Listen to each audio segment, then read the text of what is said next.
My name is Amesh Adalja. I'm an infectious disease doctor, and I work a lot on the intersection of infectious diseases and policy. And there's been a lot of things that have been happening in the last 5 or so years that really have revolutionized the way we approach infectious disease. And I hope to take you through some of these and give you some kind of digestible ability to understand what you're reading in the newspaper headlines about new cures, new this, new that.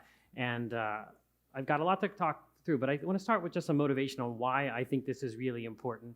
And I'm addicted to infectious disease. I was looking up, there's a downstairs where we had our lunch for the Intellectuals Network, the things look like viruses. I could see them hanging down. I see them everywhere, infectious diseases. I don't think I see any infectious diseases out in the crowd yet, but why this is important for everybody. These are really interesting, intractable problems that humans have faced basically since civilization began. And I think that gives lots of interesting aspects to how humans have evolved and have kind of faced nature. I think that's one part of it. There's huge benefits to human life. I just came from Alex Epstein's talk about human flourishing. One of the barriers to human flourishing has always been infectious diseases. There's lots and lots of interesting science, and though I'm infectious disease focused, this is broader than infectious disease, and I'll hint at some of the other places where you might see some of these techniques, and some of these techniques were actually pioneered in other parts of medicine.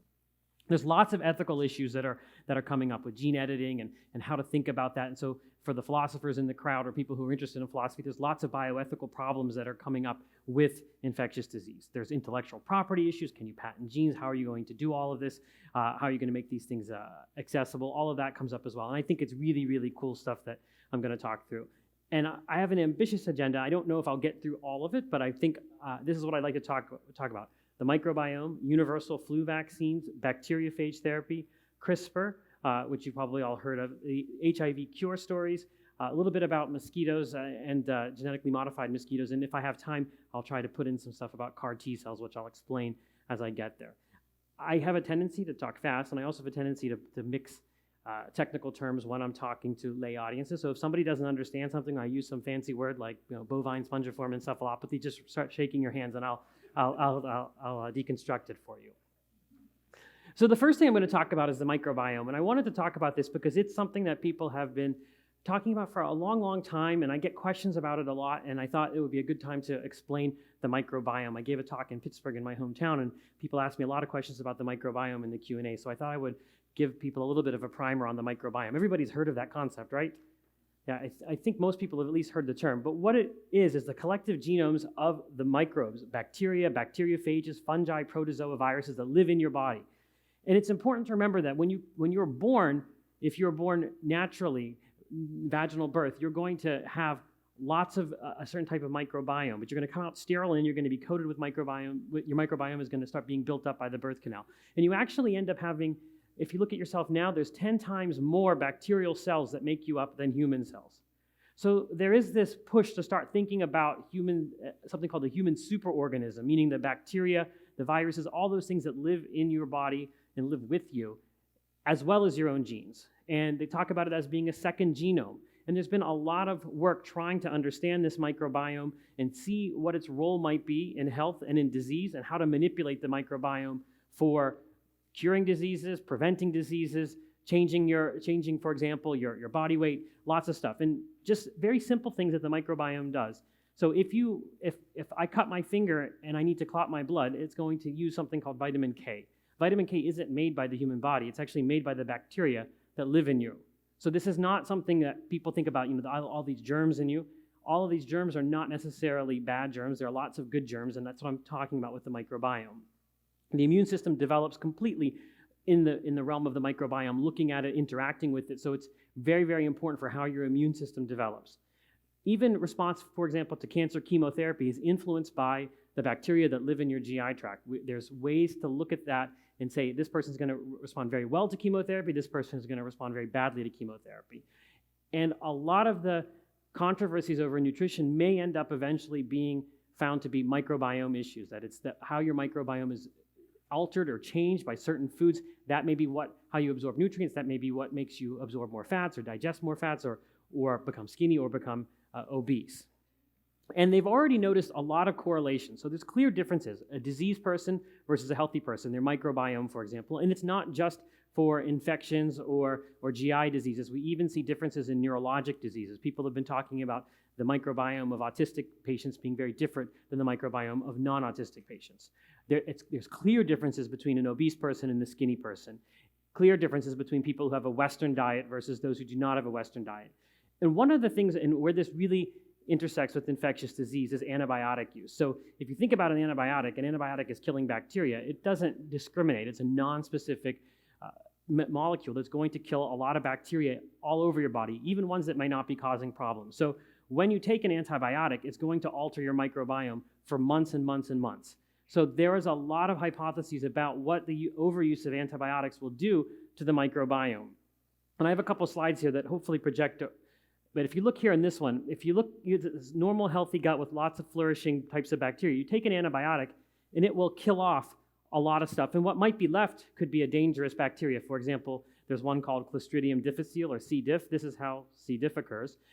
It's a bacteria that lives in your colon, and it proliferates when an antibiotic kills off all the good bacteria, and it's left to overgrow. So this is an interesting hypothesis about how C. diff happens, and it's been proven to do that. And it's also been shown that antibiotics have this perturbation on your microbiome that lasts for some time. And there are correlation studies, and it's important to remember that I'm saying correlation, not causation, because we're still in the infancy of the microbiome, that many diseases have this as their ultimate route. And there's a lot of people talking about the fact that overuse of antibiotics, especially in children, how many courses they get as a child, may have long-lasting effects on the microbiome, and that may cause some of childhood obesity. There's even people doing studies looking at links with autism spectrum disorders with the overuse of antibiotics. This is just some other stuff that's kind of coming out with the microbiome, trying to look at mice that have different microbiomes. One has a skinny microbiome and one has a fat microbiome. And you can see the fat mouse and the skinny mouse. But what mice do, they're naturally what's called coprophagic. They eat their own feces. I don't mean to gross everybody out. That's another thing I do, is I don't censor my medical stuff, talk about gross things. But mice will eat each other's feces, and you can give a skinny mouse fat mouse poop, and vice versa, and you can alter the alteration of the mice's body habitus just based on changing their microbiome. So people are trying to harness this for some obesity treatments, and there have been case reports about this, but this is one of the other areas where you're seeing the microbiome play out, and I think this may be one place where it goes into lifestyle type of treatments for obesity, looking at the microbiome. Another thing to talk about with the microbiome that I wanted to allude to, and I have some book recommendations that are kind of dispersed in here. One is the enteric nervous system. Most people don't remember that the fact that your whole GI tract has a whole nervous system to itself, and they call it the second brain. And 5 times more neurons are in your GI tract than in your spinal cord. And 90% of the body's serotonin is in your GI tract. So there is a lot of interaction between the microbiome, the immune system in your GI tract, and the nervous system. So there's a lot of stuff going on here that really has only been started to really be tapped. And I think that this is going to be a new frontier. And people talk about infectious disease doctors eventually becoming microbiome doctors, but this is going to be bigger than just what's going on in the GI tract because of all of the input that goes in from other body systems there. The one thing before I move from the microbiome I want to talk about, and this is the more gross thing, is a fecal transplant. And you probably have heard about it if you've read any of the newspapers, and I want to explain what this is. You should be able to cash this out, what this means after I've told you about the microbiome and the alteration. Some people have a better microbiome than other people, and there are some diseases, specifically C. diff, which I alluded to earlier, where restoring that microbiome by giving someone feces from somebody that has a good microbiome can alleviate the condition, and this is what's been happening. And it's not as crude of preparation as you might think it could be, because sometimes they can be put into capsules, or sometimes they call them crapsules.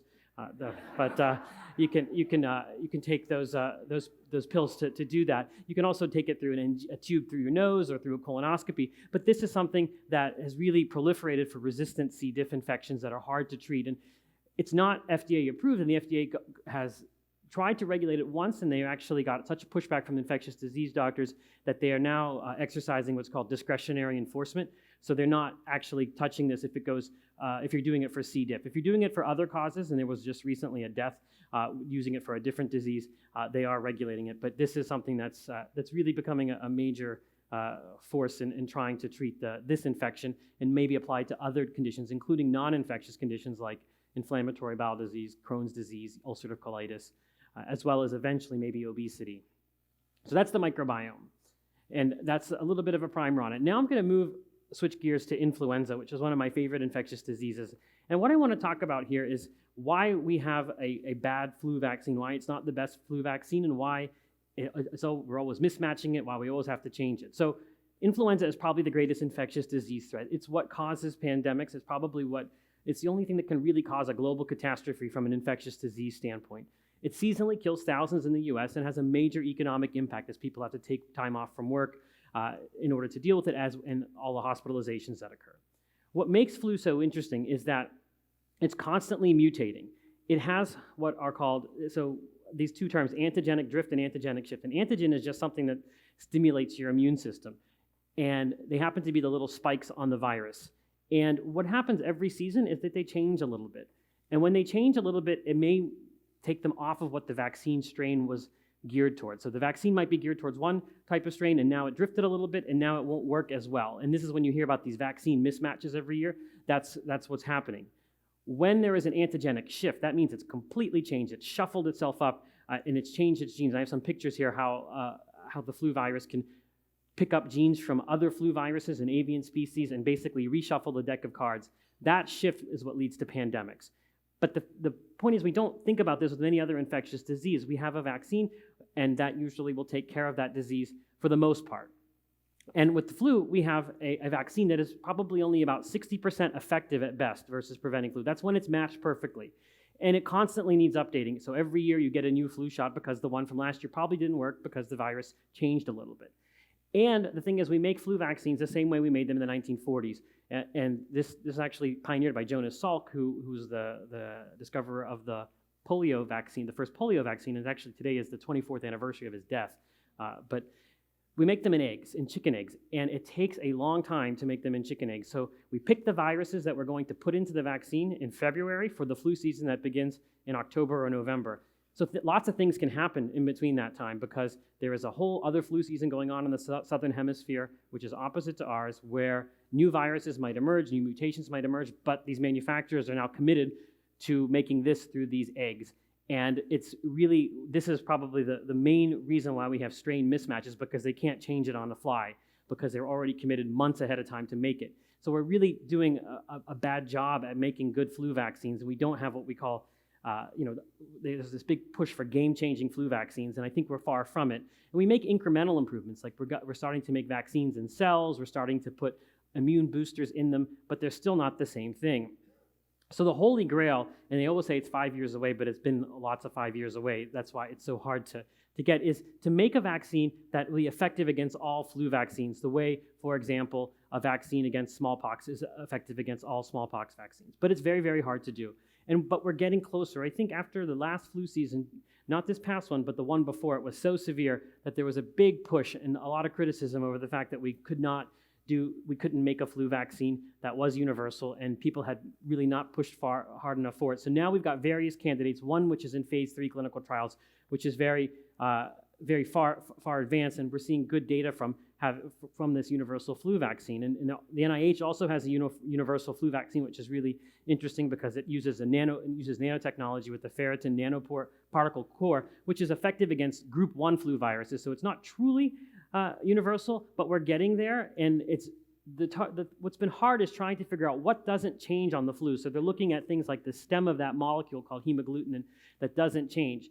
But this was something that took a long, long time to even think about or even to discover what didn't change. And that's why why people say, I got the flu vaccine, but I still got the flu. It's because our flu vaccines aren't that good because they're not targeting something that's very core to the vaccine. It's the best thing that we have right now, our current flu vaccines, but I do think we are on the cusp of getting universal flu vaccines, which would really revolutionize the way we think about flu. Because I started this by saying flu is the greatest pandemic threat. It's the greatest pandemic threat because we don't have an effective vaccine that works universally. Once that vaccine is made, flu will no longer have that status.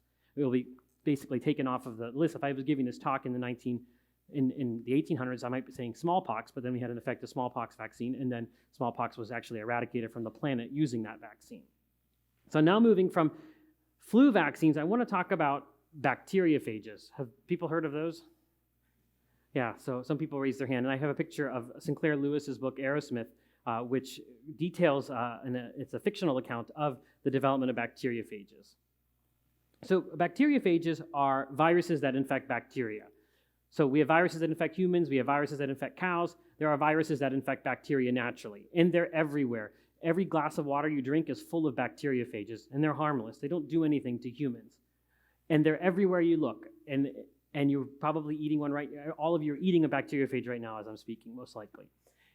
And what the rationale was, you have a bacterial infection, give a bacteriophage to that person, and it will kill that bacteria, and you get better. That's the biological hypothesis with them. And they were tried in the early 1900s, and that's what ARROWSMITH talks about in that book, the discovery of them and how they're trying to decide when to use them.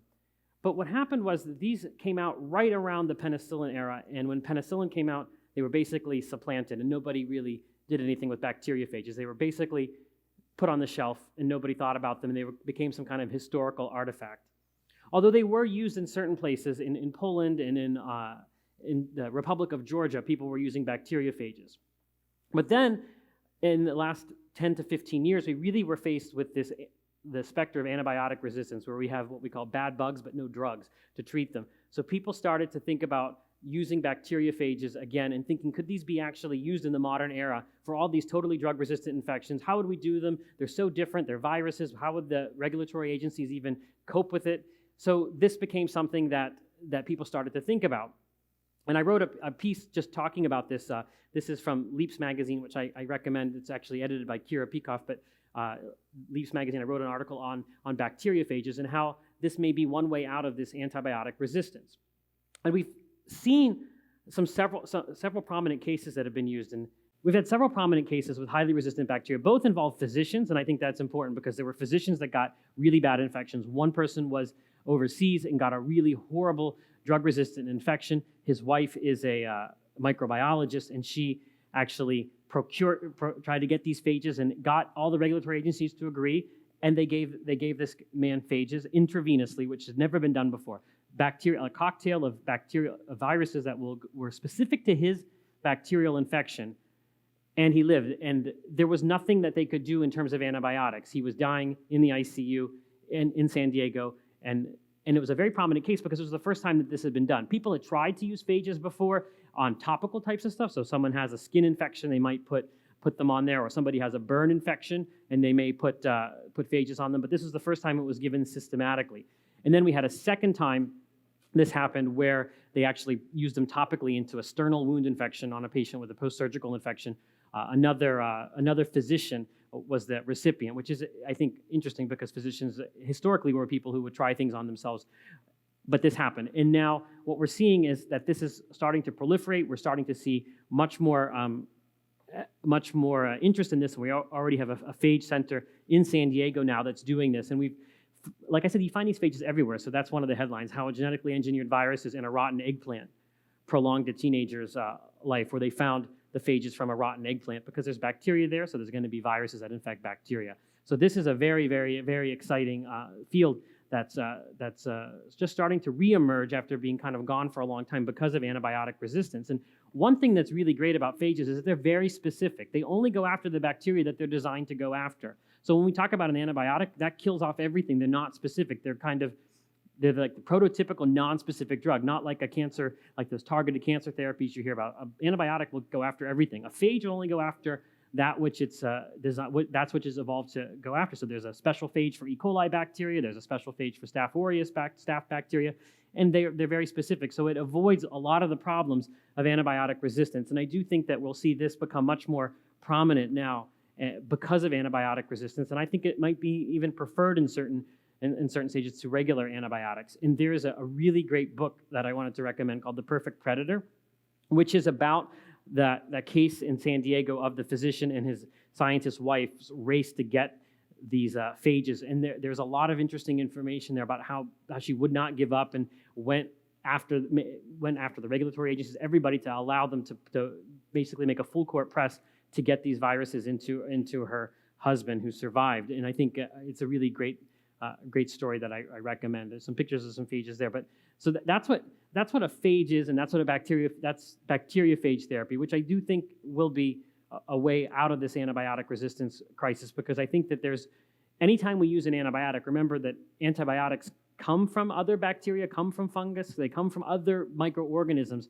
So we're playing in their field. So it's not surprising that bacteria become resistant very quickly, because you're using their tools and they've already seen something similar to it, and they mutate much, much faster than anything else you could even imagine, much faster than we can develop a drug. So anytime you hear about a new antibiotic, it's invariable that you're going to see resistance within a couple of years, and that may become out of control, and then these antibiotics can be rendered obsolete. And it's become a major financial and economic burden for a lot of these companies that are invested in it, because they aren't very promising from a market perspective, because it's not like a cancer drug that's going to be used, or a lifestyle drug for high blood pressure or for depression, which can be used for a long, long period of time. These are antibiotics that are going to be used for a specific infection for a short amount of time. And if they become resistant, they're going to have no use at all. So this is a really big crisis, I think, that the field faces in infectious disease. It's just, it's almost an insoluble problem. So I'm now going to move to CRISPR. And most of you heard about CRISPR, and CRISPR have a lot to do with phages. So bacteria are always getting pummeled by phages. And one thing that they've developed or evolved is this defense system, this bacteriophage defense system, where they find the phage DNA, the DNA of the bacteriophage, and they bind to it and degrade it. But in order to find it, you have to be able to know what its sequence is.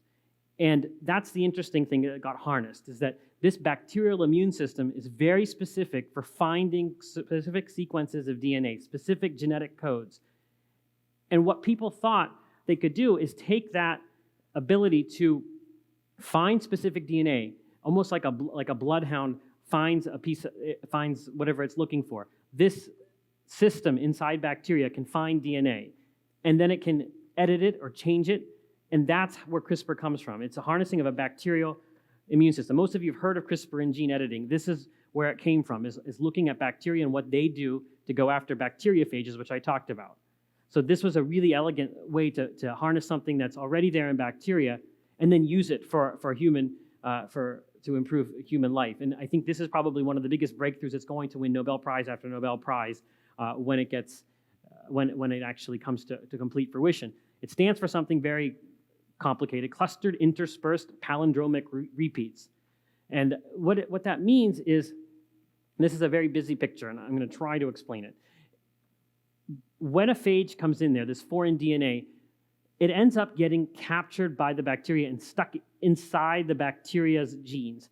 So then when it sees it again, it can basically make a copy of that will bind to the foreign DNA and then trigger this other protein that will degrade it. Does that make sense at a high level? I'm trying to make it not too simple, but so you get the essence of it. So it figures out what you've got, what came in from a phage before, puts it inside its genome, inside its DNA, and then when it comes, and then if it detects it again, a similar one, it sends out a complementary piece, which then binds to it and then marks it for destruction. That's what's happening with that. And what you can do is take that same principle, and instead of looking for phage DNA that's infecting a bacteria, you can look for genetic elements, for example, of sickle cell anemia or of HIV that's inside your body. So in this slide, basically what it does is it allows you to either insert a gene or delete a gene, just because it's so specific at finding it, almost like cut and paste, because it has this bloodhound thing called the guide DNA, the guide RNA that goes in there, binds to the thing, and then molecular scissors are brought to that and they can cut it.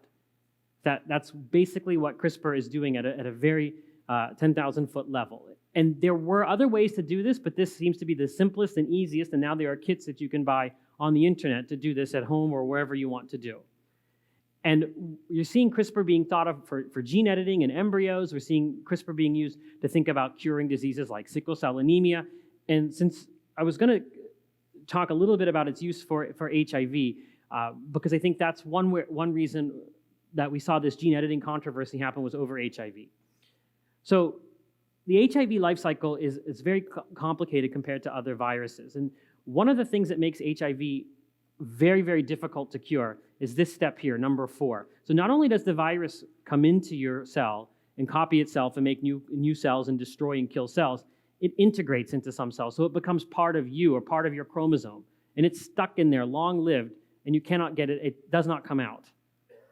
But you can see that there's an opportunity there if you've got something that can cut genes out of things. So there are efforts now to use CRISPR and go after this persistent HIV that's integrated into the genome of the host. And it cannot be reached by antiretroviral drugs. They've got all these great drugs for HIV, but they cannot touch this long-lived reservoir that's in those cells that's integrated. But CRISPR might be able to do that. And the issue is, we've got all these great drugs and people live normal lifespans with HIV, but if you go off the therapy, HIV will rebound because it comes from those cells where it's integrated into the chromosome. So they're trying to reach those integrated pieces of HIV in your individual chromosomes. So this is what one of the big holy grails with HIV. And I want to tell you a little bit now about what happened. Everybody heard about the gene editing thing. I know that Dr. Brook put it on his podcast talking about the gene editing. I'm going to try and explain what happened there with HIV. So this is a picture of a cell here, the purple, and then this is the HIV molecule. The HIV virus, when it binds, it has certain receptors it has to bind to. One of them here is CD4, which most of you probably, if you're in science or all, have heard of the word CD4. That's the main receptor it binds to. But it also has a co-receptor called CCR5. So for a cell to be bound by HIV and for HIV to infect it productively, it has to bind to both the receptor and the co-receptor. But the thing is that 1% of Europeans do not have CCR5. It's deleted out of their chromosome. They have a deletion in that CCR5 gene. So they are, in many ways, almost impervious to HIV infection by the main strain of HIV because they don't have the co-receptor. And it occurs in about 1% of Europeans. So what ends up happening is this, a picture of that Chinese scientist.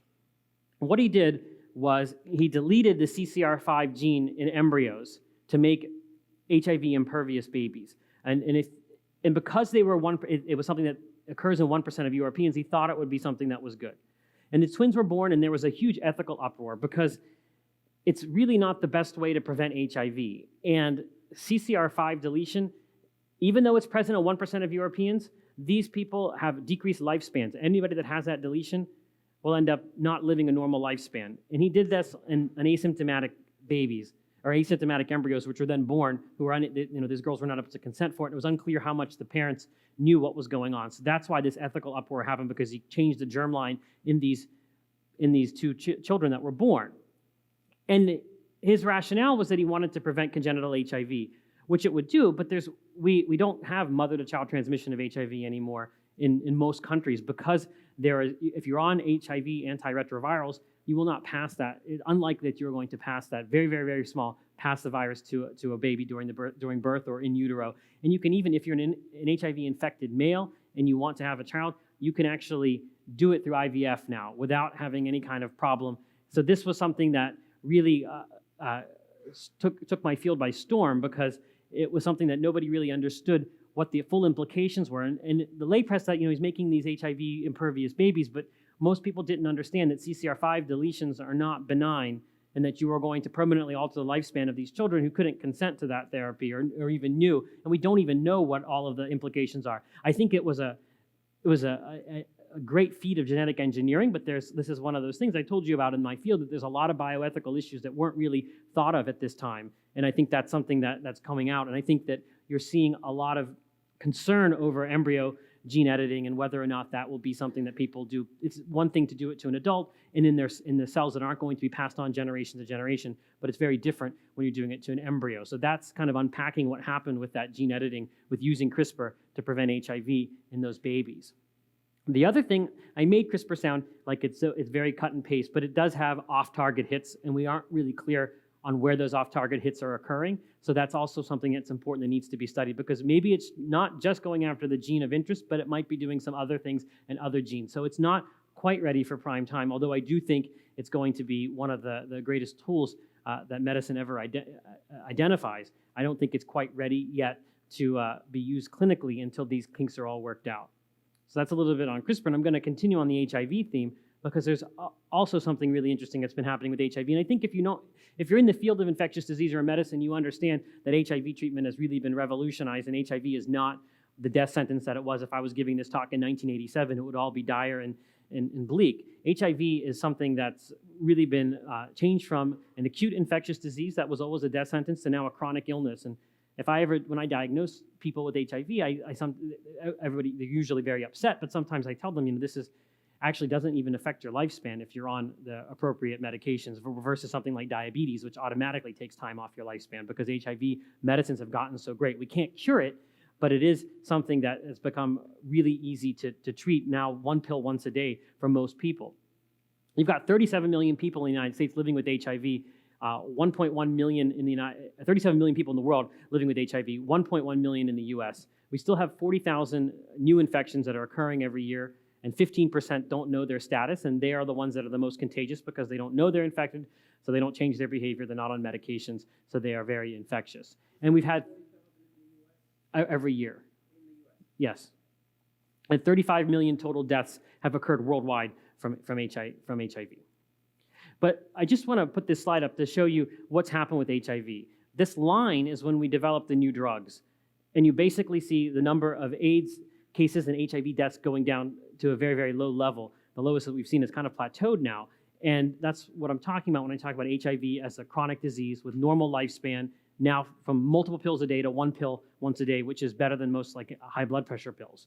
So there has been this great advance in HIV, but we still have 40,000 new infections, and it's still something that we don't have a cure for. So there's a couple of things that you might have seen in the press or heard about. There's a plan to eradicate HIV, and I'm going to try and explain where that comes from. So this acronym, U equals U, undetectable viral load means untransmittable. So if you are on and it's not grammatically correct, but that's meant to be not grammatically correct. If you're on anti-HIV medications and you cannot find the virus in your blood because you're suppressed, you cannot transmit it to anybody else. So this whole concept of U equals U, it really changed the way that people with HIV were dealt with, because they are not infectious. If their viral load is not measurable because they're on the medication, they're taking it, and they're responding to it, they cannot give it to anybody else. So then you can't find any forward transmission. And then at the same time, we had the development of something called PrEP, or pre-exposure prophylaxis, which you might have heard about. It's in the news a lot. There's all these patent issues over it. What PrEP is taking a daily pill in high-risk individuals to prevent infection. So you take this pill every day, and you cannot get HIV, as long as you're taking that pill.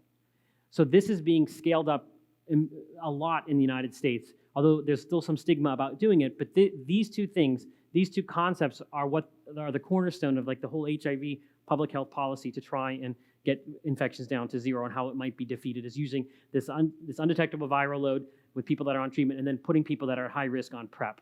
And this is what's being scaled up and studied, and these are two of the biggest things that I think that have happened in HIV. Now, there are two real cures of HIV, and I'm going to just go through them a little bit to talk about what happened there. And it's a little bit complicated, but there was one guy named Timothy Ray Brown who actually named his name. They called him the Berlin patient. Then there's a London patient, and then there's a rumor of a Dusseldorf patient. And these are interesting things that they're interesting case reports, but they are not representative of how we will cure HIV. These three people had HIV, and they happened to have cancer, a leukemia, lymphoma type of cancer, needing a bone marrow transplant.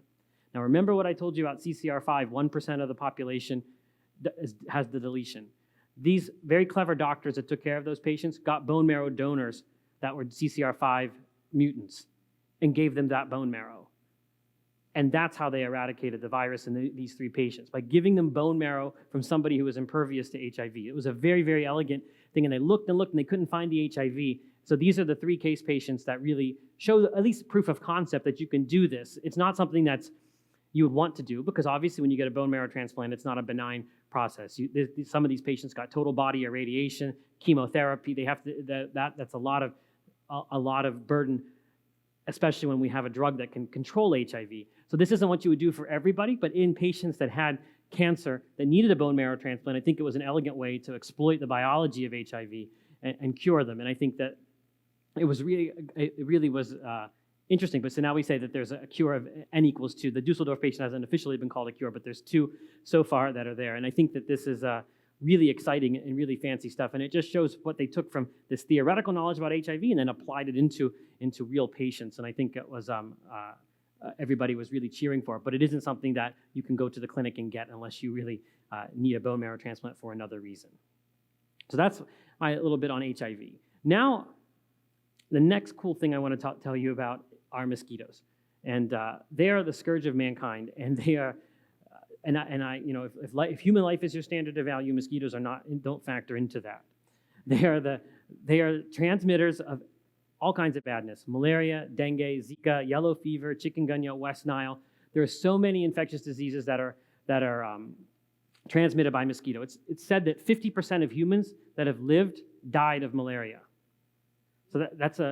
So 50% of humans that have ever lived have died of malaria. So they talk about malaria as being the immune system of Africa. And I've got a mosquito here. This is crazy. It heard me. So the thing about mosquitoes is that they're very hard to control, because there's not one size fits all type of stuff, and they live in your backyard. So for example, the mosquitoes that spread Zika and dengue and chikungunya, they're adapted to live around humans. So whatever you have in your backyard, an old tire, even a bottle cap from a soda bottle, whatever junk is in your backyard or debris in an urban area, those mosquitoes exploit. And it's very, very difficult to get people to clean up their backyard or to clean up the street or to clean up whatever these mosquitoes are using for standing water. So you have to have very effective community engagement when you're doing this. And when they've had dengue outbreaks, for example, in Key West, they had the children do it because they told the children to do it at school, because the children would go home and make their parents do all of this stuff. And they made all these cartoon contests to draw mosquitoes just to get the kids involved. But that's really difficult to do, and it only works so well as your community is engaged to actually get rid of these mosquitoes. And there's some people that aren't even there. There's abandoned properties. It becomes very hard. And with pesticides, there's a lot of resistance to the mosquitoes themselves have become resistant to a lot of types of pesticides, so they don't always work. So one elegant solution is to try and modify these mosquitoes so that they're unable to transmit these infections. So there is something called, some of these modified mosquitoes, I'm going to talk about a couple different types of them. So it's important to remember, mosquitoes, it's only the females that bite, not the males. The males have they drink the fruit nectar and flowers and things like that. It's the females that bite and take the blood meal.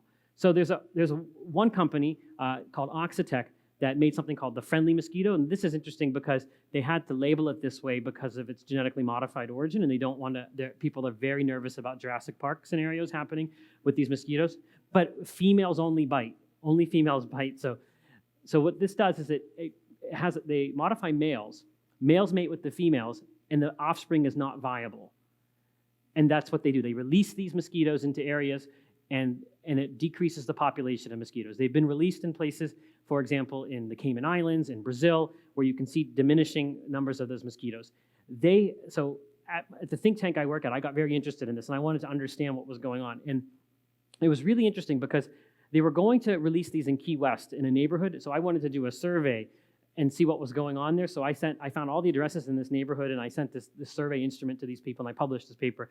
And it was crazy how much the anti-GMO movement had really moved into that and had changed the whole perspective of these people against these genetically modified mosquitoes that were sterile males that could never do anything. And it was only in a restricted area, and you could always repopulate it with the nasty ones if you wanted to. And they were very against it. But one thing I found is if you knew somebody that had a mosquito-borne illness, you were much more likely to be supportive of genetically modified mosquitoes. But it was very strange. People thought I was, they didn't know, just even being involved, people were very nervous there about being taken over by this company. People have read too many books about these fictional things, and it was very, very interesting to see how the anti-GMO movement had happened. And it was interesting because it was the United States that had this issue, but when they were in other countries like Brazil or the Cayman Islands who deal with these mosquito illnesses, they had no problem because those people actually live with that infectious disease and really saw the benefit of these genetically modified mosquitoes.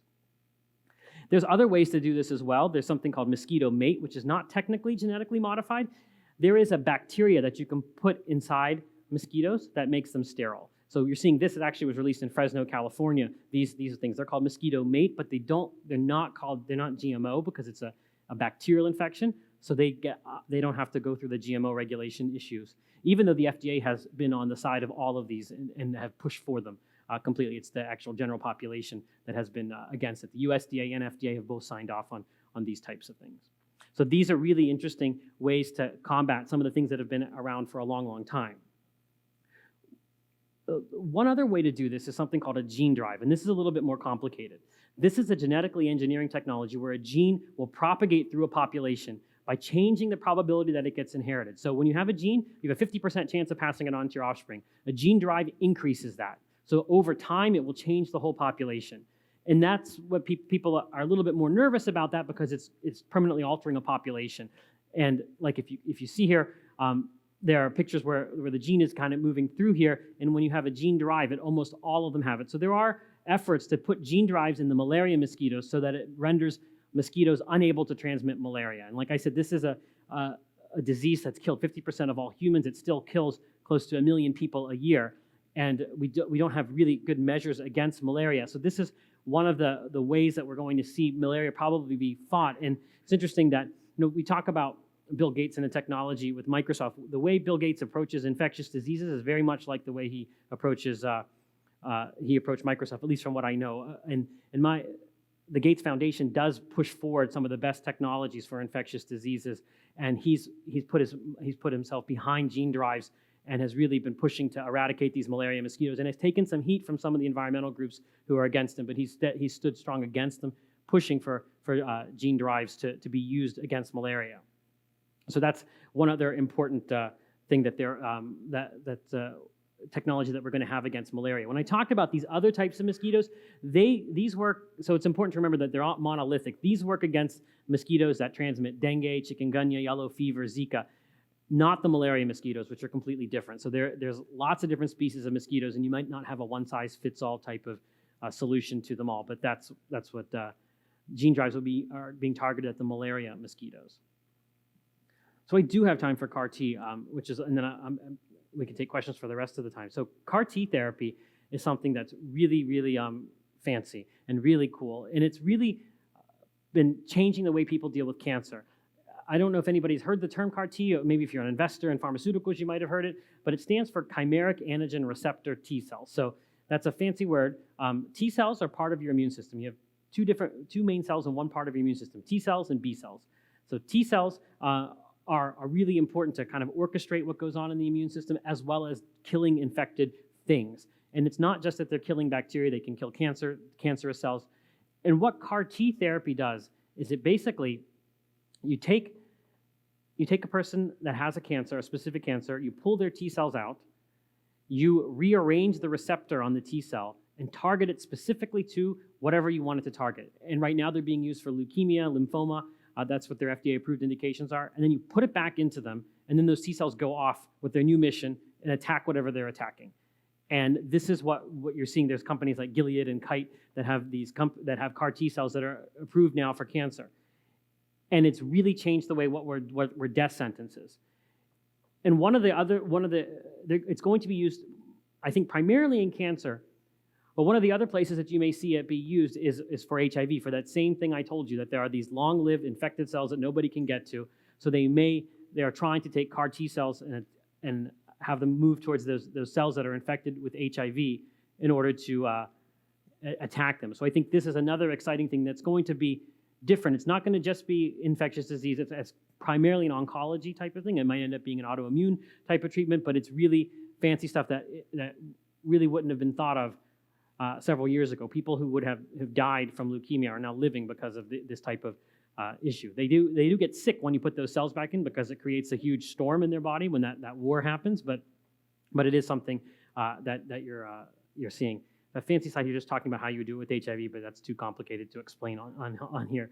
But it would work against, they're trying to do it on HIV. So I think I have a lot of time for questions now, so I'm happy to take questions on any of these topics, and I think we have 15 minutes left for questions. So I hope that was interesting to you. It was a whirlwind tour of things that I think are really cool. Hopefully you thought they were cool. Thank you.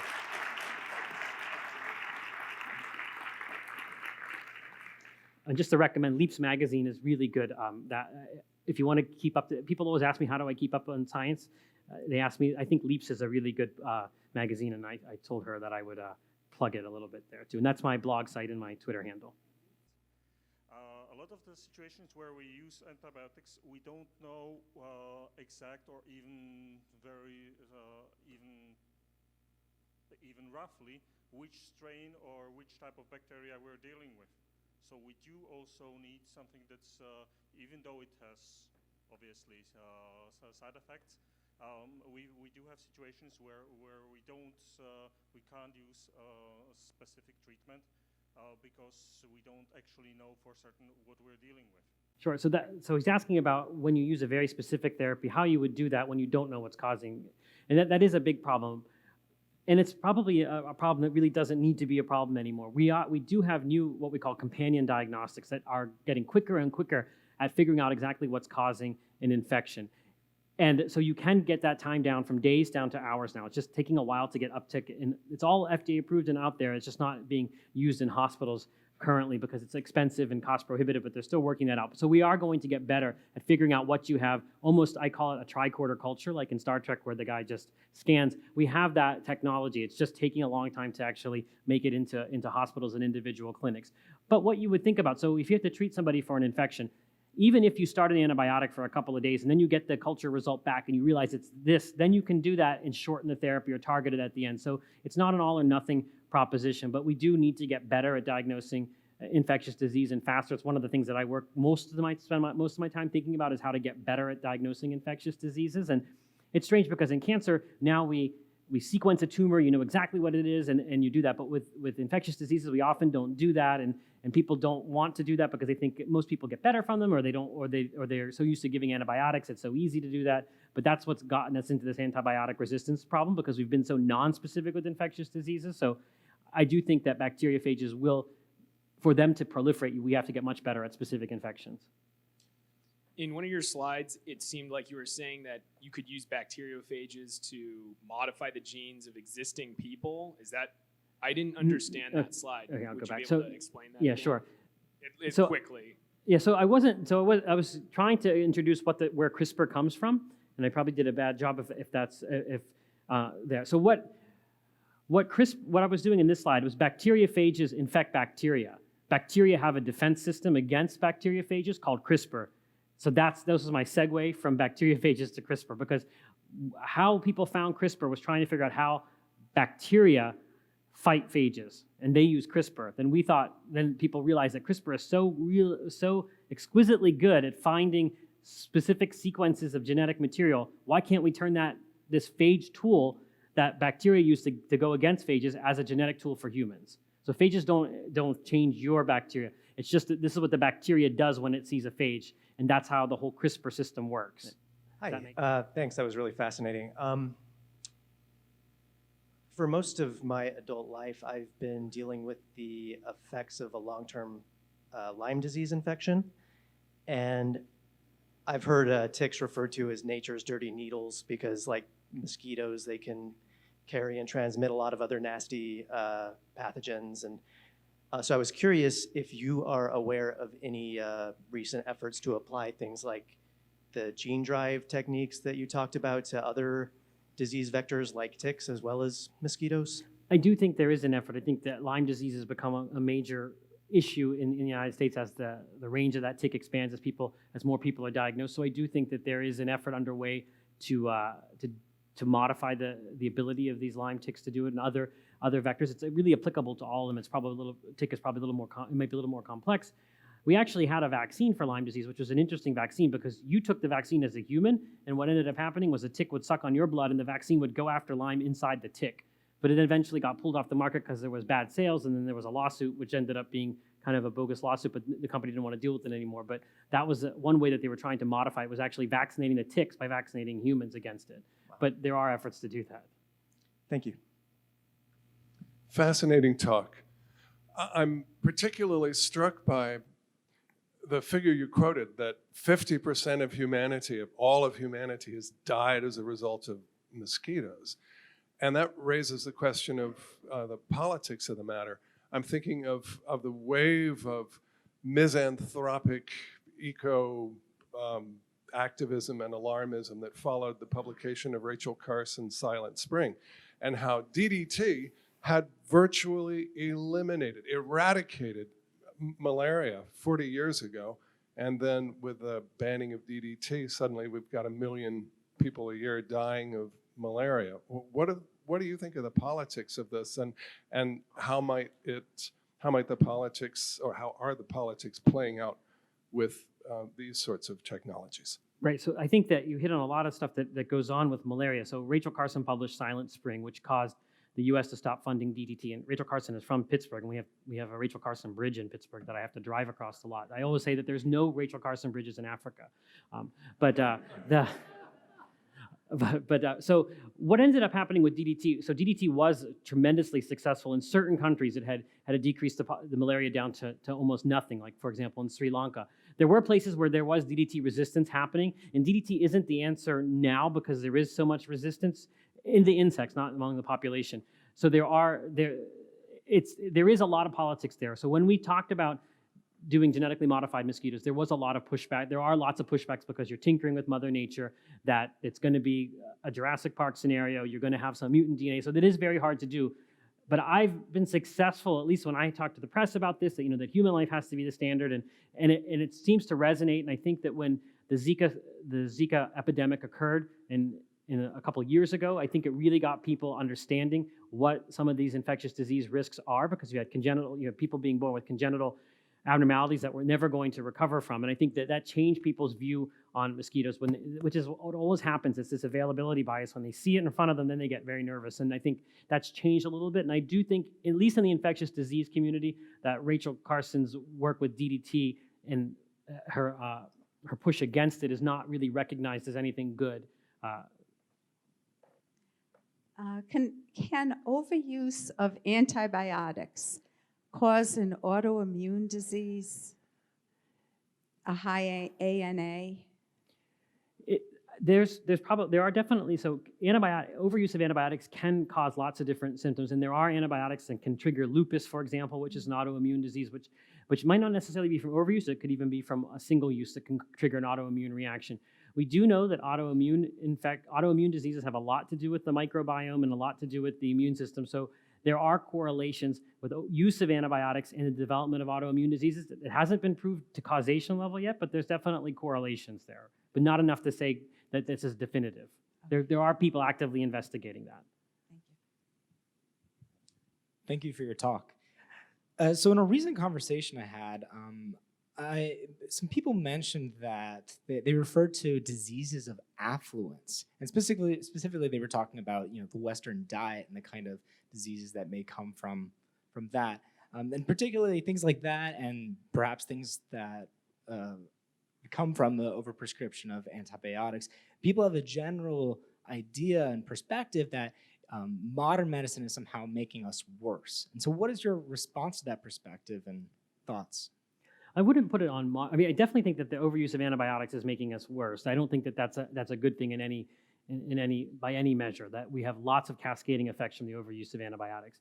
When people talk about diseases of affluence, they also, I think, talk about things like, for example, that you get Legionnaire's disease because we have air conditioners now and there's cooling towers there. So there are things that with industrial society that have changed the mix of infectious diseases that we get. We get less cholera, for example, but more in the United States, but more Legionella in the United States, less malaria in the United States. So I don't think that modern medicine is necessarily making us sick. I think that there's just different risks based on your lifestyle. With infectious disease, it's all about the interaction between you, the environment you're in, the people you're around, the animals you're around. So that's always going to change, and you're going to have different mixes of infectious diseases as you move to different socioeconomic contexts. But I don't think that modern medicine is making us sick, although I do think that there are a lot of people who are prescribed things that they probably shouldn't be. There's a lot of overuse of things like antibiotics, probably lots of overuse of other medications that are not needed to be done. And I think there's less of diet, exercise, all of that for many of these lifestyle diseases. But I wouldn't pin it on modern medicine. I would think that there's probably bad practitioners of medicine that use pills instead of when they could be doing other things to do this, and using too many pills that are interacting with each other and making you sick. But I wouldn't put it all on modern medicine. Am I correct in thinking that we can impact our microbiome through diet? And if so, where can we find out more about that? I was hoping for things other than sauerkraut and kimchi. Yeah, I do think we can impact our microbiome through diet. I think there's lots of studies trying to figure out how long lasting it is and how well it works. And there's this whole probiotic industry, which I don't recommend people buy probiotics. They're probably a little bit of a waste of money. You don't really know what's in those things because you don't know what you're getting. There are people who push fermented foods like sauerkraut and kimchi and kefir, which is that yogurt drink. I don't know how well that actually alters your microbiome, but it's cheaper and tastes better than probiotics, most likely.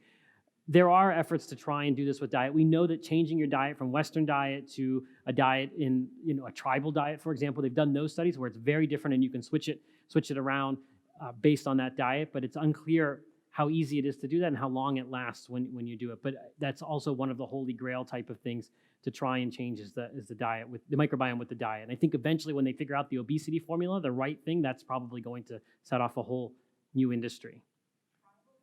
Like so for example, they did studies where they look at people who live in, I'm just using that as a general, people like remote tribes in Africa or South America. If you look at their microbiomes, they're very different than a Western diet, a person on a Western diet in the United States. But if you feed each other the others, you can switch them.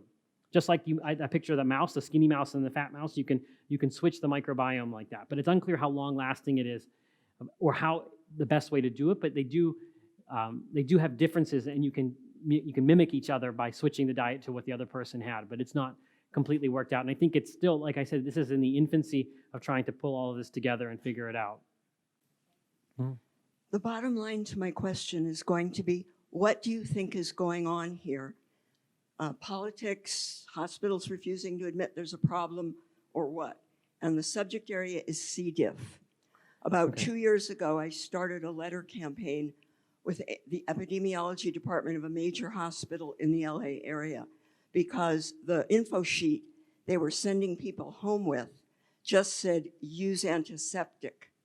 And everything I had read, and that my close friend who was a lab tech for 20 years had read, says C. diff laughs at antiseptics. It requires bleach to get rid of C. diff. And we wrote to the epidemiology head, and he sent back a letter that said, our info sheets follow the NIH guidelines, so we're not going to change anything. So she's asking a question about C. diff, which I alluded to earlier. This is a bacteria that lives in your colon that overgrows when you take antibiotics or you get infected with it. It can cause severe diarrhea, abdominal infections. It can be deadly. It's a scourge of hospitals and nursing homes. And what's interesting about C. diff is it's not just a bacteria, it also forms spores. And those spores are very hard to get rid of. Anything that causes, spores are an evolutionary mechanism to actually resist desiccation and being able to be cleaned up. So it's very difficult to clean those up. And you do use bleach, and most hospitals will do terminal cleaning with bleach, and then they actually UV light zap the room with UV light in order to kill C. diff. It's very hard to come up with good protocols to use in home, and I think that's the issue that you have. And there's nothing prohibiting you from using what the hospital uses. I think that each hospital uses its own sheet, and they don't want to. No, the hospital sheet just says antiseptic. It doesn't say Clorox with bleach. Yeah, it doesn't specify bleach. Sometimes I think it's because the risk management departments of those hospitals don't want to be too over-prescriptive and then be held that way. So an antiseptic bleach kind of falls under the antiseptic rubric. It's just that they're not prescribing it in the way that in the exact detail that you would for someone doing in a hospital room. But it's basically what they're recommending people do at home is ineffective. Yeah, it is unless you do it properly. Yeah. Quick question on shingles. We were told not to get the shingles vaccine because they thought, our pharmacist said that several of the people that took the vaccine, got the shot, ended up having very bad flu symptoms this year. And then, of course, it was a nationwide shortage. So I just wondered if you had an update on that and whether it's safe to use now. Okay, so the shingles vaccine, there's two versions. There was a new version that came out a couple of years ago called Shingrix, and it's very effective at preventing shingles and preventing the complications of shingles, which one of them is this nerve, something called post-herpetic neuralgia, which is very, very debilitating. And this vaccine was a big step up and better than the original one. So there was a huge rush on it, and it became short. It had shortages. It does cause side effects in about 30% of people, flu-like symptoms, sometimes a rash, aches and pains. They're minor and they're transient. They don't get classified as very serious reactions. I tend to tell people to protect yourself against shingles, it's probably worth it to get that, but it's a risk-benefit thing that you have to think about whether you want to do, and shingles is a debilitating disease you don't want to have.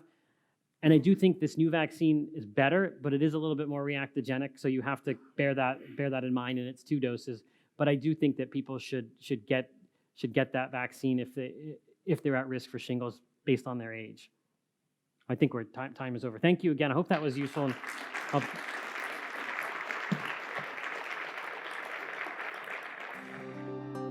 Thanks for watching. Be sure to subscribe and ring the bell to never miss a video.